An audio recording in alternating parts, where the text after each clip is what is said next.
Got you. You mentioned that with that nonprofit, when you were in that role, you went kind of from working with them to now the second stage was almost doing outreach and marketing the program for them. Um, I didn't really hear you talk much about your marketing skill set or that you had a deep level of experience or expertise with marketing. So how did you even feel about marketing and what did you learn from that experience that maybe you took with you to your consulting business when you kind of restarted that? Well, the issue, or not the issue, but one of the biggest lessons I learned with marketing is it's not who you know, it's who knows you. Mm, And when you talk about marketing to people, a lot of people, they confuse marketing and sales, right? And then when you hear the word sales, the first thing you think about is the insurance agent, knocking at your door, somebody trying to sell you something you don't really want. yeah. And sales is not about selling. To me, sales is about solving a problem that every person in the world has a multitude of things or issues or problems that they need to have solved. And then if you are a small business or a big business for that matter, and you can provide the solution, it is easier to go out and get what you call sales, because you're not going to somebody and say, hey, give me your money. You're going to them saying, hey, you have an issue. Let me make sure you understand that I understand what that problem is. And then here's the solution that I can provide you. Mhm. Would you say that that kind of belief and mindset has been beneficial for you in terms of going out to new prospective ideal clients and not hesitating? Because I think a lot of consultants, I mean, I don't think I know, I've seen this firsthand for last decade plus. There's a lot of hesitation on going out to people that they don't have a relationship with, and even those that they do have a relationship with, sometimes they hesitate because they don't want to come across as salesy. So what do you kind of tell yourself, or any other advice that you might offer to people who know they have a lot of value that they can deliver and that they can truly help people, but again, they are seeing that word sales, and you kind of describe it as like the insurance salesperson, or it's just more like salesy and promotional, but not really focusing on value? What advice might you offer those people?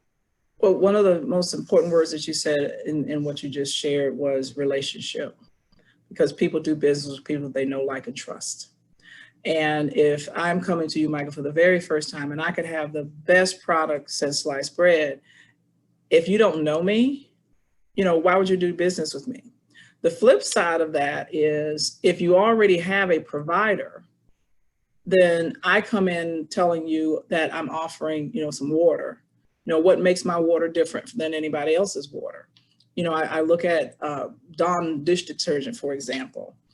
Dawn came into a market that was saturated. There was Joy, there was, Palmolive. There were so many different dishwashing liquids, and most people were brand loyal. If you grew up with Palmolive in your house, that's probably what you had when you got older.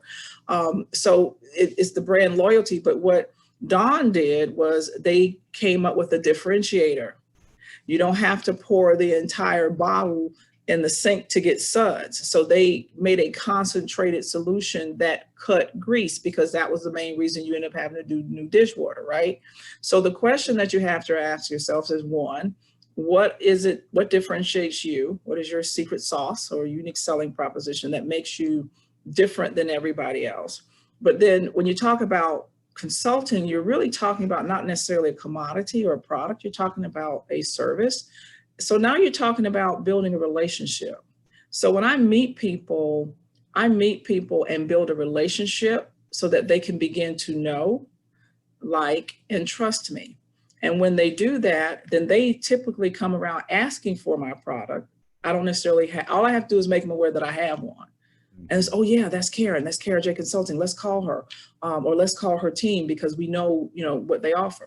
The third thing that would be most helpful is that when you provide your service to your client, that you ask for testimonials, because you can talk about your service and product all day long, but it comes so well received when it's coming from your clients, that they're telling you're telling about your greatness.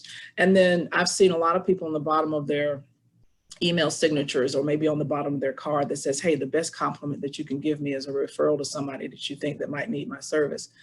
So ask your clients, who do you know that might also need my service. And if they walk you in the door, you know, somebody's going to pick up the phone. So Karen, on that, when have